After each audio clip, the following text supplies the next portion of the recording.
우리 죄악 세상에서 우리 모두 주님의 군병이 다 될 수 있기를 바랍니다. 우리 귀한 찬양 가사처럼 주의 군병이 될 때 우리 가운데 기쁨이 충만할 줄 믿습니다. 세상 군대 가면 기쁨이 별로 없습니다. 군대가 싫으니까요. 그런데 주님의 군병이 되면 주님의 군병들은 기쁨이 넘칠 줄 믿습니다. 그런 은혜가 우리 온 교들과 함께 하시기를 주의 이름으로 축원합니다.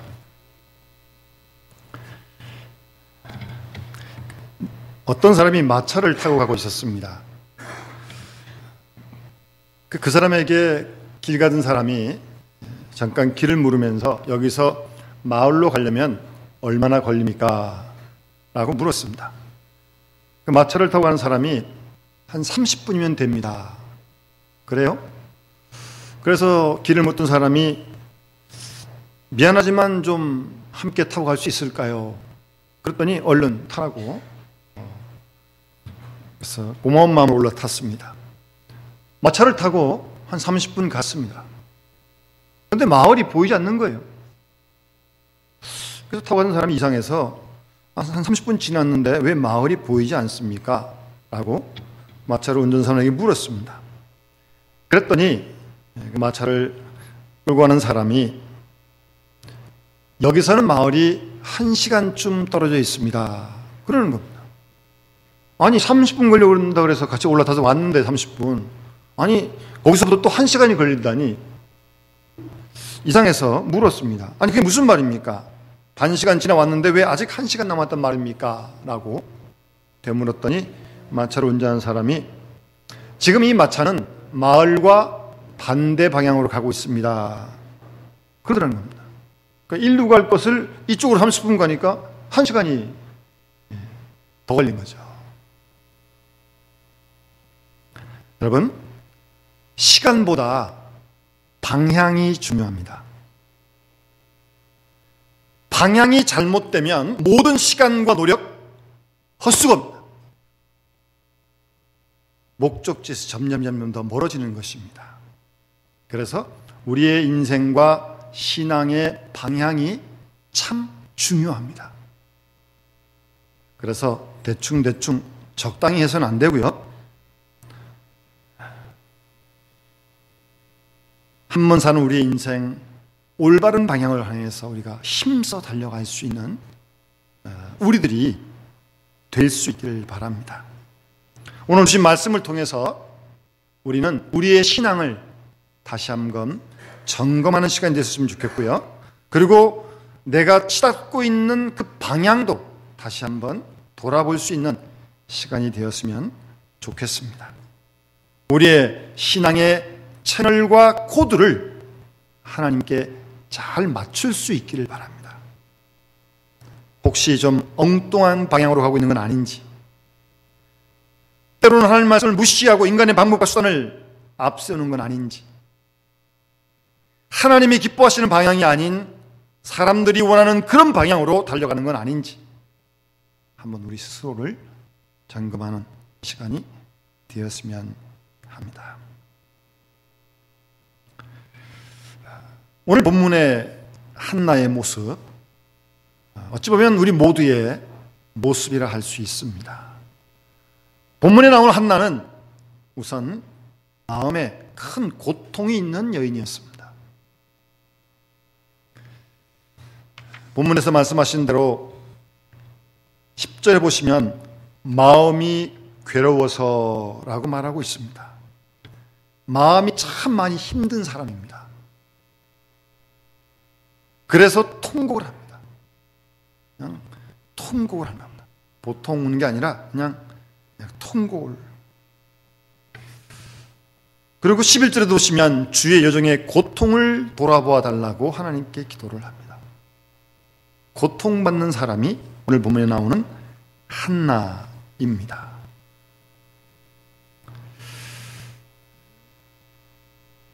여러분, 특별히 이스라엘 사회에서는 자녀의 출산을 하나님의 은총으로 여겼기에 자녀가 없다고 하는 것은 그 당시에 하나님의 징계나 저주라고 생각을 했습니다. 그래서 마음이 괴로운 겁니다. 아픕니다. 거기다가 이 브닌나라고 하는 다른 부인이 안 그래도 고통스러운 이 한나를 더 괴롭힙니다.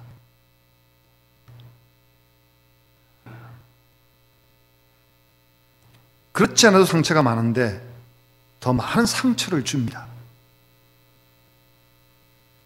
자식이 없는 한나의 고통을 이용하여 더 고통스럽게 하고, 어찌 보면 브닌나는 한나의 고통을 자신의 기쁨으로 여기는지도 모르겠습니다. 사실 이러한 그 한나의 마음속에 있는 고통은 오늘날 우리 모두에게 다 있는 줄 압니다. 그렇습니까? 고개만 까딱하십시오. 이렇게 이제 신방을 하면서 오랜만에 집사님을 만나서 이제 이런 얘기 저런 얘기 하게 되면, 그러니까 처음에는 좀 그렇잖아요. 뭐 신방원 목사한테 처음부터 저는 이래서 죽겠습니다, 저래서 죽겠습니다, 뭐 보자마자 막 울고 뭐 그러기 이제 쉽지 않잖아요. 점잖게 잘 이렇게 준비하고 이렇게 딱 폼 잡고 이렇게 앉아 계신데, 한두 마디 이렇게 말씀하시면서 이제 마음이 열리기 시작하면 이게 뭐 봇물 터지듯이 그냥 막 속에서 그냥 뭐 응어리가 밤새도 모자랄 것 같아요. 밤새도. 정도의 차이는 있겠지만 마음의 고통, 무거운 짐들이 다 있는 줄 압니다. 남들이 보기엔 다 멀쩡하고 아무 일도 없는 것 같아요. 참 행복한 것 같아요. 그래도 있어요. 그래도 있습니다. 뭔지 모르지만 뭐에 대한 고통은 다 있습니다. 그게 우리의 마음 상태입니다. 가난한 사람에도 있고 부자에게도 있고, 뭐 자녀의 문제이든지 건강의 문제이든지 사업의 문제이든지 사람 때문인지 일 때문인지 모르지만 어쨌든 어떤 이유로서든 우리에게 마음에 고통이 있습니다. 괴로움이 있습니다. 답답하고 안타까움이 있다는 말입니다.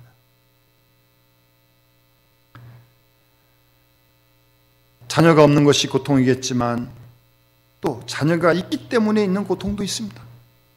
그래서 무자녀 상팔자라는 말도 나오는 겁니다. 무자식이 상팔자라고. 돈이 없어 고통도 되지만 또 돈이 많아가지고 고민하고 싸우는 경우도 있습니다.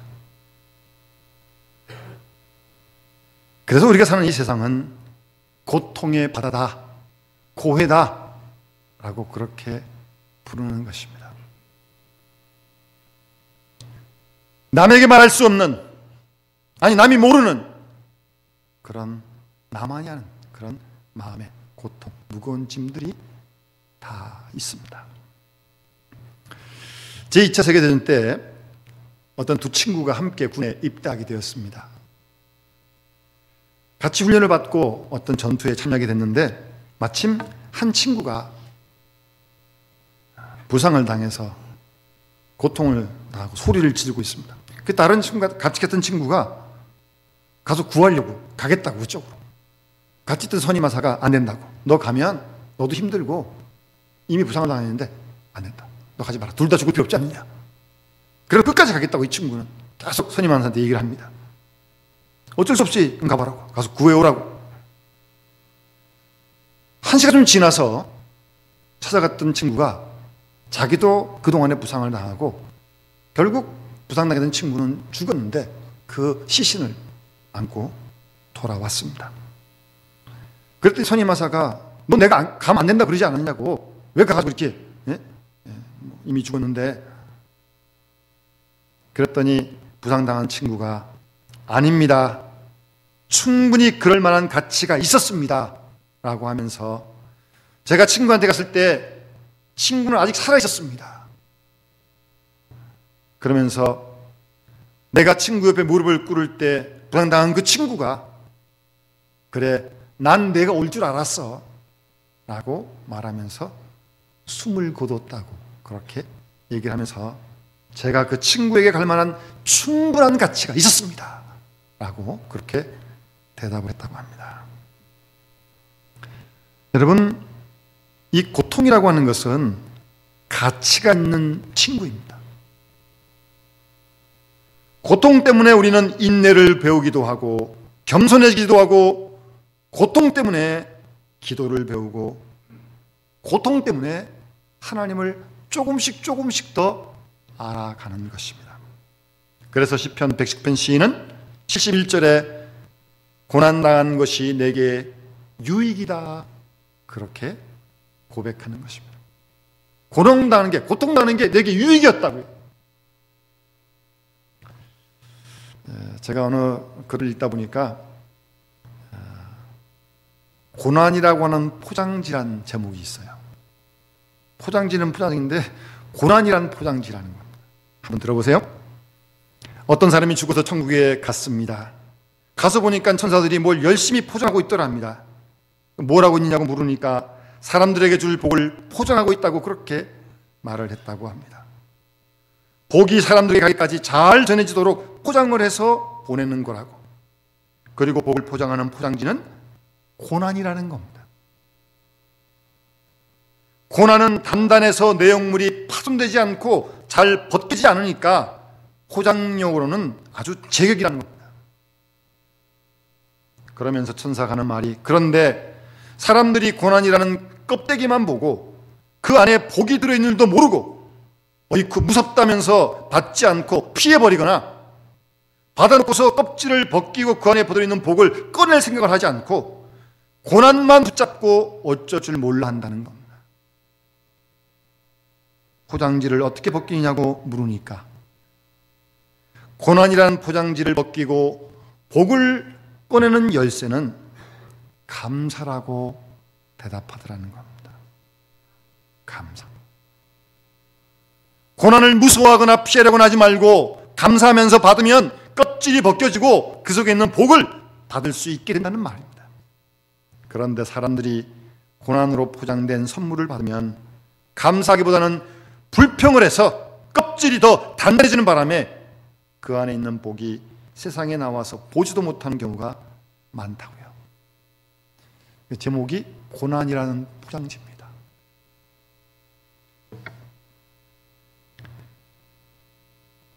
지나고 보면 우리가 겪은 고난, 고통은 우리로 하여금 제대로 된 하나님의 사람이 되게 하기 위한 하나님의 훈련이었습니다. 여러분 어떻게 생각하십니까? 한번 여러분의 지난 생을 짧게 한번 돌아보시기 바랍니다. 그래서 고난과 고통은 아프지만 하나님은 진주와 같은 복으로 만드시는 것입니다. 그래서 우리가 받는 고통은 충분히 가치가 있다는 겁니다. 하나님께서는 고난과 고통으로 사람을 더 가치 있게 만드십니다. 여러분, 우리가 겪는 자꾸 그 모든 고난, 고통까지도 하나님께 맡기시기 바랍니다. 하나님이 그 고난을 통해서 우리를 하나님의 걸작품으로 만드실 것이니까요. 그렇게 믿고 말입니다. 오늘 한나의 고통을 한나의 복으로 만드신 하나님께서 우리가 겪는 모든 작고 큰 고통을 최고의 가치로 또 복으로 만들어 주실 줄 믿습니다. 이렇게 고난당하는 한나는 본문에 보시면 하나님께 기도를 드립니다. 한나가 마음이 괴로워서 10절 여호와께 기도하고 통곡했다고 말하고 있습니다. 기도를 하는데 보통 기도를 하는 게 아니라 통곡하면서, 통곡한다고 하는 건 울면서 기도하는 건데 울면서 기도하는 것도 좀 아주 강하게 통곡하며 하나님께 기도했다고 합니다. 한나는 결단코 고통 가운데 삶을 포기하거나 세상적인 방법이나 극단적인 방법을 선택하지 않고 가장 신앙적인 방법을 선택했던 것입니다. 그것이 바로 하나님께 기도를 드리는 일입니다. 기도하고 통곡했다고요. 흐느끼며 울면서 하나님께 간절히 애원했다는 말입니다. 제가 이 말씀을 계속 묵상하고 있는데 몇 년 전에 이제 다음 주가 추석 아닙니까? 이 명절에 어느 저희 친척 집안에 방문을 했습니다. 거기가 무슨 아파트 단지였는데 같이 식사를 하고 예배드리고 이제 한번 아파트 주위를 나와서 숲들이 많기 때문에 한번 건너라고 이제 걷다 보니까 단지 안에 상가가 있고 상가 2층에 자그마한 교회가 있더라고요. 그래서 이제 한번 발걸음이 그렇게 옮겨지길래 그 상가에 있는 교회에 들어갔습니다. 마침 문이 열려 있었어요. 근데 들어가 보니까 꼭 오늘 이 한나같이 어떤 여인이 혼자서 그 예배실에서 무슨 내용인지 모르겠습니다만 아주 엉엉 울면서 기도를 하는 거예요. 어떤 마음의 고통이 많은 그런 분 같아요. 계속 울면서 그냥 기도하고 있는 모습을 본 적이 있는데 오늘 이 말씀을 묵상하는데 그 기억이 났습니다. 한나는 마음 깊은 곳에서 솟구치는 그런 마음의 슬픔과 고통을 숨김없이 있는 그대로를 다 하나님께 내어놓고 간절한 심정으로 기도하면서 아픔과 고통을 눈물의 기도로 승화시켰던 것입니다. 고통이 있고 고난이 있고 아픔이 있다는 것도 힘든데 이거를 쏟아놓지 못하면 이게 계속 짐이 될 거 아니겠어요? 스트레스가 될 거 아니겠어요? 스트레스가요? 그런 것들이 몸과 마음을 망치는 겁니다. 다 병의 원인이 되는 거예요. 고통이 어쩔 수 없는 거지만 그 고통을 쏟아놔야죠. 예? 사람한테 못한다 치더라도 하나님께만은 쏟아놔야죠. 다 쏟아놔야죠.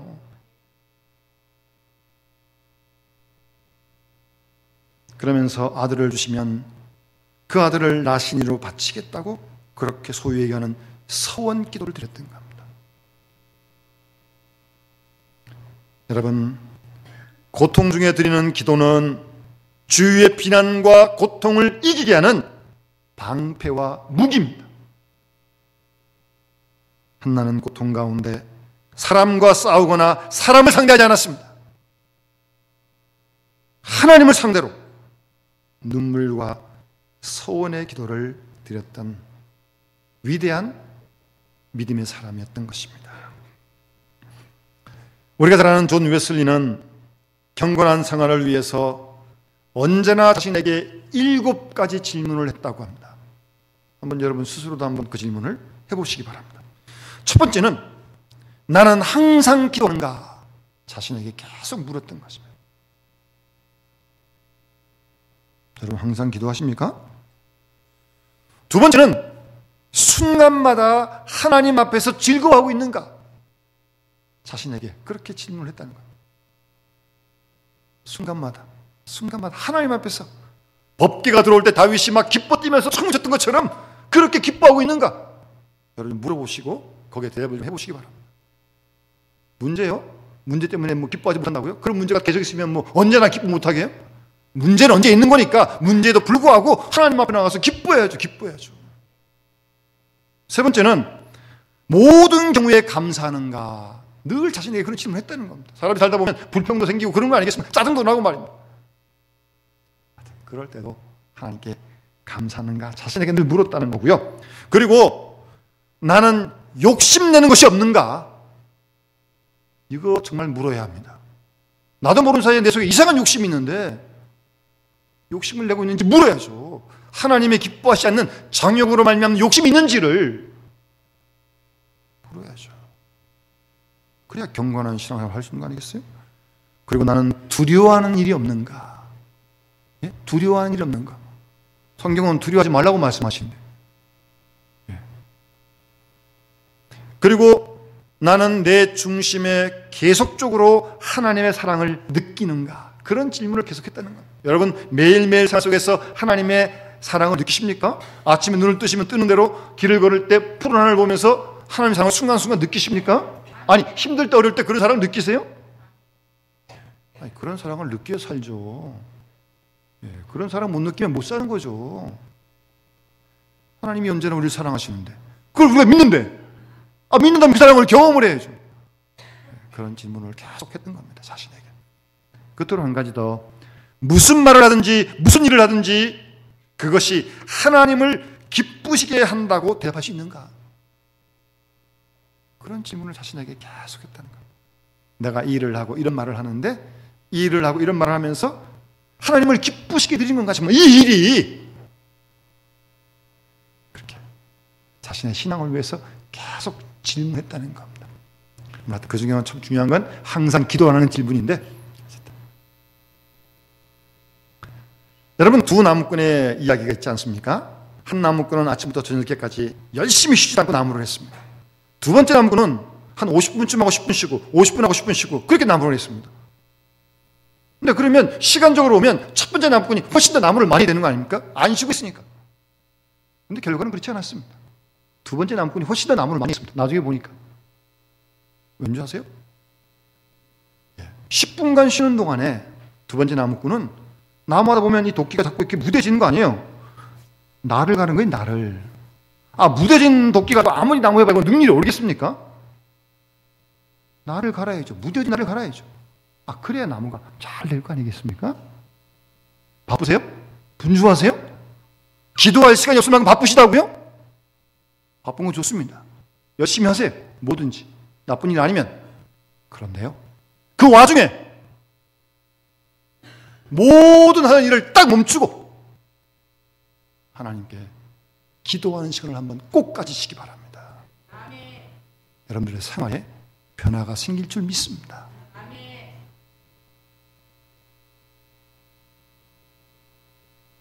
여러분, 하나님 앞에 기도하는 시간은 우리를 하나님 앞에서 점검하는 시간입니다. 자신을요. 어떤 일에 몰두하다 보게 되면 이 일을 제대로 열심히 하고 있는지, 바른 방향으로 하고 있는지, 또 다른 어떤 사심이 섞인 건 아닌지. 출발은 그렇게 안 했는데 가다 보면 이상해질 때가 있잖아요. 나도 모르게 말입니다. 내 생각엔 잘하겠다고 이렇게 생각을 하고 바꿨는데 정말 이 일이 하나님 기뻐하시는 그런 방향으로 바꿔진 건지 물어봐야죠. 기도해봐야죠. 그것도 모르고 그냥 질주만 하면 되겠습니까? 바로 간다는 문제가 없지만 그렇지 않잖아요. 경건의 시간은 하나님께 지혜를 얻는 시간입니다. 여러분들은 지금 어떤 일에 몰두하고 있습니까? 아무리 바쁘시더라도 하던 일을 잠깐 멈추고 하나님께 기도하는 그런 믿음의 식구들이 될 수 있기를 바랍니다.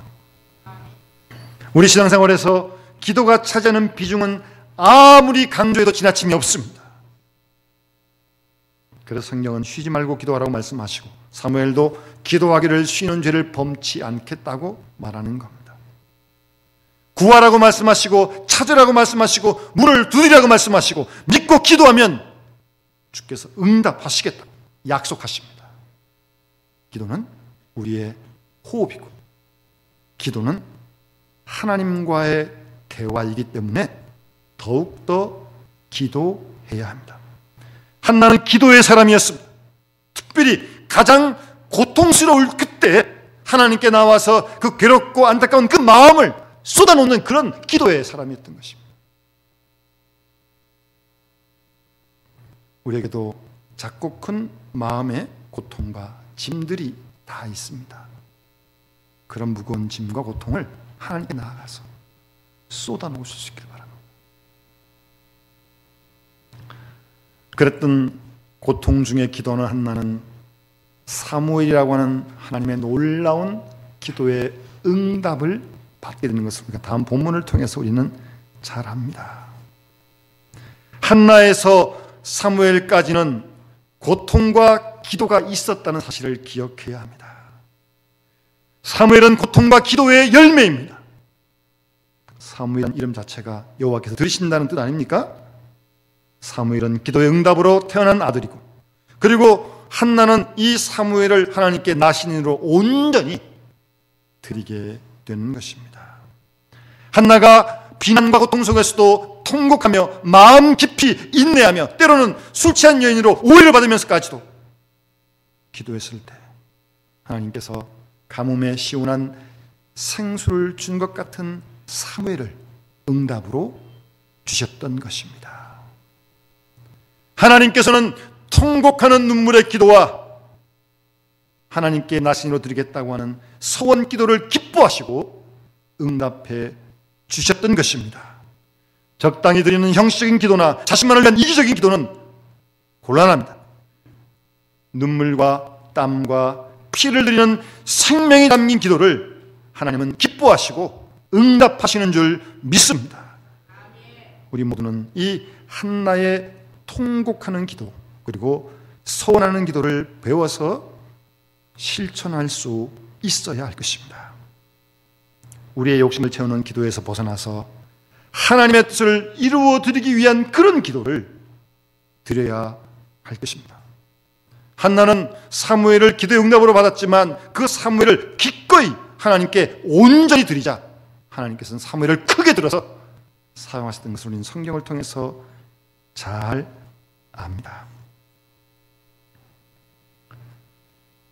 여러분, 사회에서 우리가 은행이나 기업들을 평가하는 어떤 기관에서 안 되고 망하는 회사를 살펴보면 몇 가지 특징이 있다고 합니다. 안 되는 회사예요. 첫 번째, 화장실이 지저분하고요. 두 번째, 깨진 유리창을 그대로 두고. 세 번째, 직원들이 불친절하고. 네 번째, 상하 위계 질서가 없고. 다섯 번째, 회의 시간이 길고.